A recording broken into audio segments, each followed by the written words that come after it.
My name is Amanda, and for my thematic unit, I have chosen the book Welcome to Kit's World, 1934, Growing Up During America's Great Depression. I chose this book for my thematic unit because I am reaching out to kindergartners and I am having them understand what it was like to live in decades prior to theirs. So I used this book, and I'm going to go read a little bit from it. It's about the Great Depression. The gift of a lifetime. Life was never easy in the tiny mountain community of Shady Cove, but especially not during the Depression. Children went barefoot and hungry. They had no toys or dolls. The school teacher, Miss Enslow, tried to help.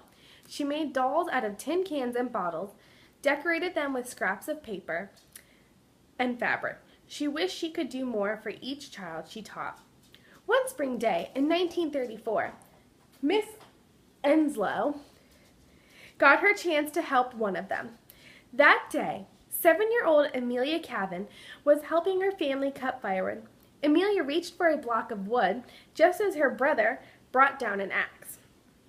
Miss Enslow rushed to the Cavans' home as soon as she heard about the accident. She arrived at the same time as the doctor.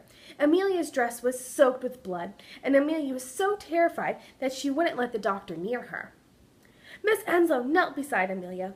She said that if Amelia would let the doctor take care of her hand, she would buy the girl something she really wanted. "I'd like to have a doll," sobbed Amelia. "You shall have it," promised the teacher.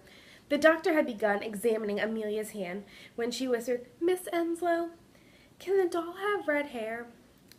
"If they make them with red hair," said the teacher, "you shall have one." The teacher drove 40 miles to the nearest city. In store after store, she saw dolls with dark curls and blonde ringlets, but not one had red hair. Finally, as the last store was about to close, a clerk found a single red-haired doll in a basement stockroom. The doll cost $5.98. Miss Enslow thought about what that money could buy for the hungry children of Shady Cove. 200 pounds of flour, 22 quarts of peanut butter, 177 loaves of bread, or 39 pounds of ground beef. But she made a promise she knew she had to keep.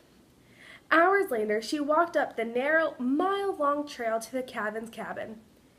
It was late at night, but the whole family was awake and waiting. The teacher laid a large box in front of the fire and took off the lid so the firelight gleamed on the doll's inside. "Oh, look," whispered Amelia. "It's got red hair."